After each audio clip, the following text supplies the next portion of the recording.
Hi, this is Doug Keck, and this is an EWTN Bookmark Brief. Just had the pleasure of speaking with Robert R. Riley about his book, America on Trial, The Defense of the Founding, available through the EWTN Religious Catalog.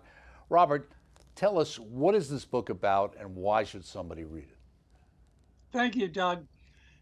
In this book, I asked the question, what made the United States conceivable? What ideas had to be present for such a thing to have taken place, and from where did they come? And that leads on a very long journey in this book back to ancient Israel, the contribution of one transcendent God who implants in man his own image and likeness, and therefore who makes man inviolable in his very being, to classical Greece and its contribution that our minds can actually come to know reality, not just have opinions about it, but the truth of things by knowing them in their essences, which of course led to the notion of natural law, and that we ought to live reasonably, that morality meant living reasonably.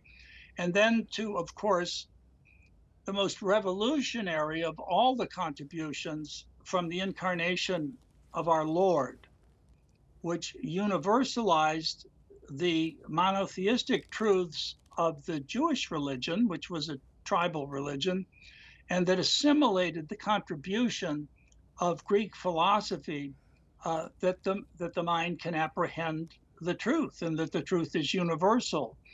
These things together in Christianity and through the spread of Christianity, particularly in Europe, led to the development in the Middle Ages, and specifically in the canon law of the Catholic Church, of all the constitutional principles with which we're familiar today: popular sovereignty, the requirement of consent, the right to representation, the right to revolution. It's quite, I'm giving you the journey in just the 1 minute version, but these things were not unopposed at the time. So there was a struggle going on throughout this development against, on the one side, the primacy of reason in God, reason in man's own mind, reason in natural order, and the primacy of force, the primacy of will and power, which set itself against these things and with which Christianity had to struggle. Well, America on Trial, I think we can see it in the streets. A Defense of the Founding, published by Ignatius Press, available through our EWTN Religious Catalog. Robert R. Riley is the author. We thank him so much for joining us, and we'll see you next time when you stop by for another Bookmark Brief. I'm Doug Keck. Thanks.